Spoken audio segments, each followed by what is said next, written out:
साल की या साल की काटें 4 साल। अब मैं कल और गाड़ी साल के बाद हम उसमें लिख लेंगे 5 साल तक गाड़ी किसी के नाम पे ट्रांसफर नहीं होगी, CVT 1 पर एक दफा जमा कराएगा।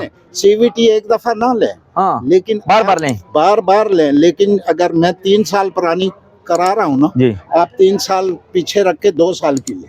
वही यही होता है, यही हो रहा है, यही ही हो रहा है। टोटल CVT नहीं होती। मैं आपको बताऊं, अच्छा, जब आप ट्रांसफर करवाने के लिए आते हैं तो CVT का जो रेट है वो जो पर ईयर के हिसाब से है वो रिडक्शन हो के तो बनता है।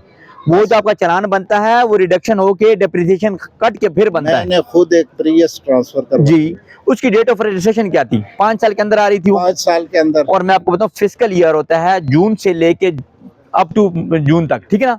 जो 1 जुलाई से लेके जून तक होता है उसमें देखते हैं। आई फुली एग्री जी, लेकिन हमें ना एक डायरेक्ट मेथड बढ़ता है जिसमें हमें फौरी समझ आ जाए। अच्छा चलो आइंदा आपको आप ये बताएंगे कि इस गाड़ी के ऊपर CVT है 15,500 या मैं CVT है जी 73 लाख रुपए की गाड़ी है, 73,000 रुपए है CVT, मगर ये है कि 5 साल पुरानी है इसलिए इसका ले रहे हैं 70,000 रुपए। इस तरह आपको बता के किया करेंगे, ठीक है? नहीं 5 साल अगर मैं 3 साल बाद करा रहा हूँ तो हाँ, 2 साल की काट, तो 2 साल की मैं बताता हूँ ना, 2 साल की फिर 33,000 33,000 करो, 33 हम यही कर रहे हैं, यही मैकेनिज्म चल रहा है। बस ठीक। चलिए यही रहा, आप इसको जरा चेक करना थोड़ी लीजिए आप।